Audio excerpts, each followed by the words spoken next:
के भाई क्या हो रहा है हमारी गैर हाजिरी में? कुछ नहीं सर। ना कुछ तो हो रहा है, चलो हमें बताओ इनके बारे में। जी सर। सर ये जो है ये हिंदी के कवि है, कविताएं सुनाते हैं। और भाई ये वृद्ध मानव कौन है?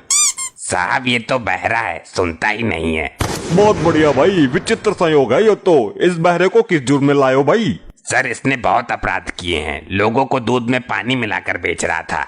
सर इसने मुझे भी पानी का दूध दिया था कई बार।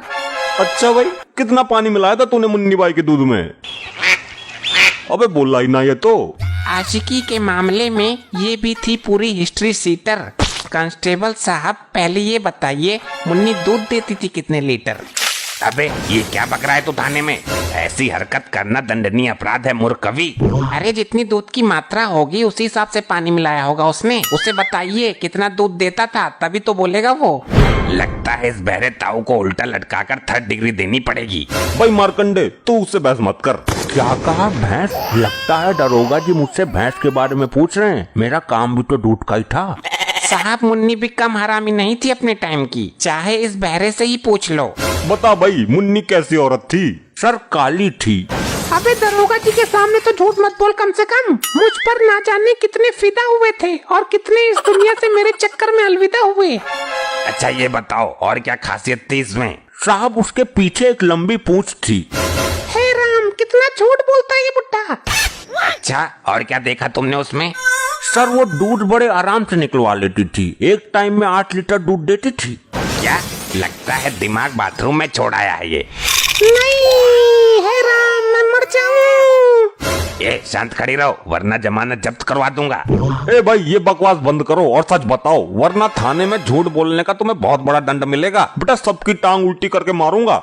साहब थाने आने से पहले जब मैं उसे अंतिम बार मिला तो वो 9-10 महीने की ज्ञापन थी।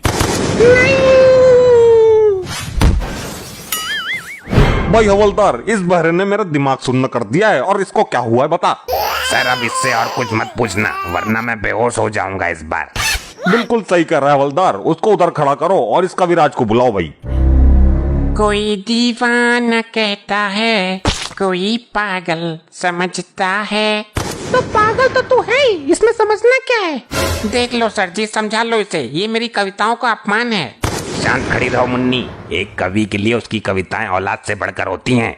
भाई कांस्टेबल, हमने यहाँ इसे कविता सुनने के लिए नहीं बुलाया है, उल्टा लटका कर पेलो इसे। सर इसका सबसे बड़ा अपराध ये है कि इसकी कविता सुनकर एक निर्दोषी प्राणी मारा गया। साहब ये बात गलत है इनकी, दूध तो बांकड़ी भैंस का ही अच्छा होता है। ये बहरा भी ना अपनी ताल अलग ही लगाता है।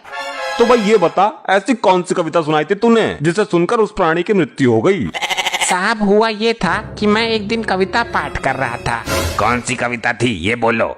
मैं मंच से बोल रहा था कि लगे 440 बोल्ट छूने से तेरे। तभी मेरा हाथ आग की तरफ गया और आगे एक औरत बैठी हुई थी।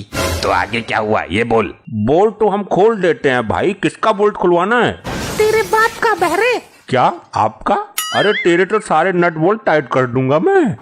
भाई देख, दरोगा के सामने बदतमीजी की ना, तेरा सर सलाखों में दे मारूंगा मैं। आप रहने दीजिए सर। चल भाई तू आगे की कथा सुना। जब मेरा हाथ आगे की ओर गया तो सामने एक औरत बैठी हुई थी, उसके साइड में ही एक बंदा और बैठा हुआ था। उस बंदे को लगा कि शायद इसमें ही 440 वोल्ट का करंट है। नहीं कविराज, भैंस तुम्हें गौशाला से लेकर आनी चाहिए थी, बहुत अच्छी मिलती है। इस बहरे का सिस्टम मेरी समझ में ही ना आ रहा। आगे सुना भाई, फिर क्या हुआ तेरी बकवास में? तो उसने 440 वोल्ट का करंट चेक करने के लिए औरतों को गलत जगह से छू लिया। औरत भड़क गई और औरत ने गुस्से से उसको ऐसी जगह लात मारी कि उसका ट्रांसफर सीधा ऊपर हो गया। तो भाई तुम्हें ऐसी कविता नहीं सुनानी चाहिए थी। तू एक पगली है, मैं तेरे लिए तड़पता हूँ। तू एक पगली है। मुझको पगली बोला तूने? हवलदार भाई रोको इन्हें। सर ये मेरे रोकने से नहीं रुकेंगे, ये लुगाई प्रचंड होकर पूरी शक्ति के साथ वार कर रही है। बचा लो दरोगा जी, बचा लो, इस औरत के घूंसे बहुत तेज पड़ रहे हैं। कैसे बताऊं तुम्हें दर्द है कितना? अरे क्यों तोड़ रहे हो मुझे इतना? अब मुझे और नहीं है पिटना।